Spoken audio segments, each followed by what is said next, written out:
Hello ಎಲ್ಲರಿಗೂ ಶಿಲ್ಪಾಸ್ ಕಿಚನ್ಗೆ ಸ್ವಾಗತ. ನೋಡಿ, ಒಂದು ದಪ್ಪ ತಳದ ಪಾತ್ರೆಯನ್ನು ಇಟ್ಕೊಂಡು ಅದರಲ್ಲಿ ಒಂದು ಬೌಲ್ ಸೊಂಪು ಕಾಳನ್ನು ಹಾಕೊಂಡಿದ್ದೀನಿ. ಹಾಕಿ ಇವಾಗ ಹುರ್ಕೊತಾ ಇದ್ದೀನಿ. ಲೋ ಫ್ಲೇಮಲ್ಲಿ ಇಟ್ಕೊಳ್ಬೇಕು ಗ್ಯಾಸನ್ನು. ನೋಡಿ, ಗೆಸ್ಟ್ ಬಂದಾಗ ಈ ಥರ ಮಾಡಿ ಇಡಬೇಕು. ಕೊಡೋಕ್ಕೆ ತುಂಬಾ ಚೆನ್ನಾಗಿರುತ್ತೆ. ಗೆಸ್ಟ್ಗಳಿಗೆಲ್ಲ ಟೀ ಕಾಫಿ ಟಿಫನ್ ಆದ ನಂತರ ಕೊಟ್ಟರೆ ತುಂಬಾ ಚೆನ್ನಾಗಿರುತ್ತೆ, ತುಂಬಾ ಟೇಸ್ಟಿಯಾಗಿರುತ್ತೆ. ಬರೀ ಸೋಪ್ ಕೊಟ್ಟರೆ ಚೆನ್ನಾಗಿರೋದಿಲ್ಲ. ಈ ಥರ ಮಾಡಿ ಒಂದು ಡಬ್ಬದಲ್ಲಿ ಸ್ಟೋರ್ ಮಾಡಿ ಇಟ್ಕೊಳ್ಳಿ.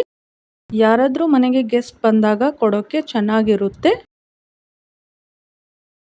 ನೋಡಿ, ಇವಾಗ ಲೋ ಫ್ಲೇಮಲ್ಲಿ ಸೊಂಪು ಕಾಳನ್ನು ಹುರ್ಕೊತಾ ಇದ್ದೀನಿ. ನೋಡಿ, ಇದೇ ಥರ ಹುರ್ಕೊಳ್ಬೇಕು.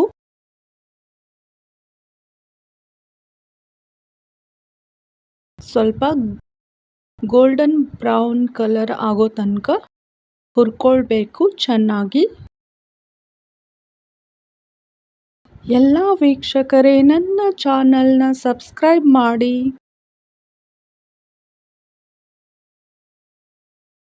ನೋಡಿ, ಇದಕ್ಕೆ ಒಂದು ಬೌಲ್ ದಾಲನ್ನು ಹಾಕೊತಾ ಇದ್ದೀನಿ. ಹಾಕಿ ಮತ್ತೆ ಚೆನ್ನಾಗಿ ಹುರ್ಕೊಳ್ಬೇಕು.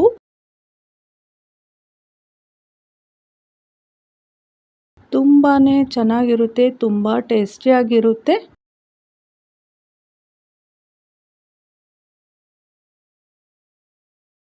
ಬಂದಿರುವಂತಹ ಗೆಸ್ಟ್ಗಳಿಗೂ ತುಂಬಾ ಇಷ್ಟ ಆಗುತ್ತೆ ಈ ಥರ ಮಾಡಿ ಕೊಟ್ಟರೆ.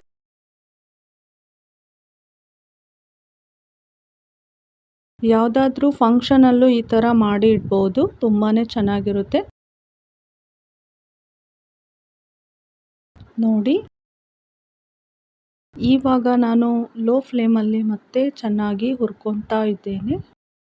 ದಾಲನ್ನು ಹಾಕಿ ಹುರ್ಕೊಳ್ಬೇಕು.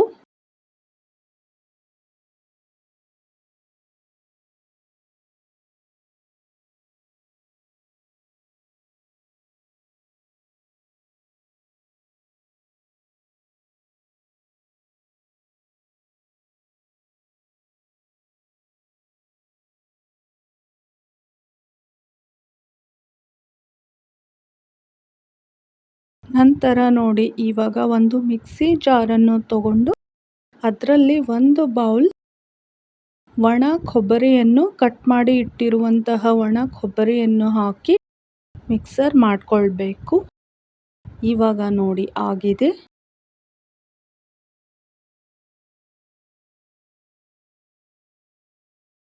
ಇವಾಗ ಕೊಬ್ಬರಿಯನ್ನು ಹಾಕ್ಕೊಳ್ಬೇಕು.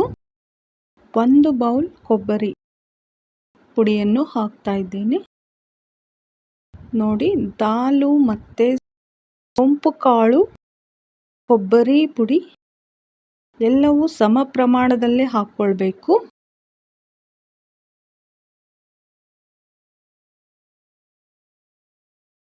ನೋಡಿ, ಇವಾಗ ಹಾಕಿ ಮತ್ತೆ ಚೆನ್ನಾಗಿ ಹುರ್ಕೊತಾ ಇದ್ದೇನೆ ನಾನು. ನೀವು ಇದೇ ಥರನೇ ಮಾಡಿ, ತುಂಬಾ ಚೆನ್ನಾಗಿರುತ್ತೆ. ಮನೆಯಲ್ಲಿ ಮಾಡಿ ಇದೇ ಥರ ಒಂದು ಡಬ್ಬದಲ್ಲಿ ಸ್ಟೋರ್ ಮಾಡಿ ಇಟ್ಕೊಳ್ಳಿ. 1 ಮಂತು 2 ಮಂತ್ ಆದರೂ ಏನೂ ಆಗೋದಿಲ್ಲ, ಚೆನ್ನಾಗಿ ಇರುತ್ತೆ.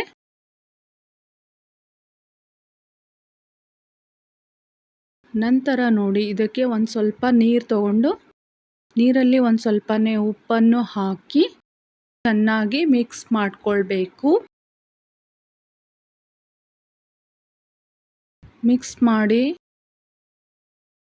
ಉಪ್ಪಿನ ನೀರನ್ನು ಹಾಕಿ ಚೆನ್ನಾಗಿ ಮತ್ತೆ ಮಿಕ್ಸ್ ಮಾಡಿಕೊಳ್ಬೇಕು. ಒಂದು ಸ್ವಲ್ಪನೇ ಹಾಕ್ಕೊಳ್ಬೇಕು, ಉಪ್ಪು ಜಾಸ್ತಿ ಹಾಕ್ಕೊಳ್ಬಾರ್ದು.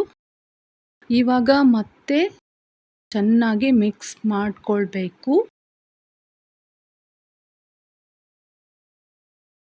ತುಂಬಾ ಚೆನ್ನಾಗಿರುತ್ತೆ.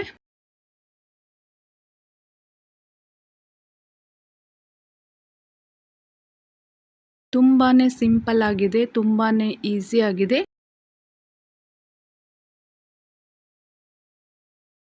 ಸೊಂಪು ಕಾಳು,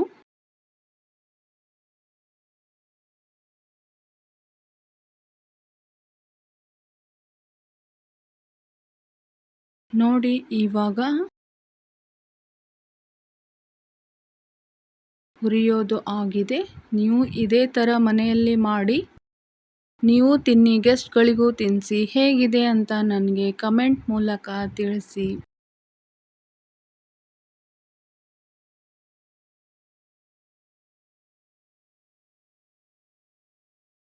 ನೋಡಿ ಇವಾಗ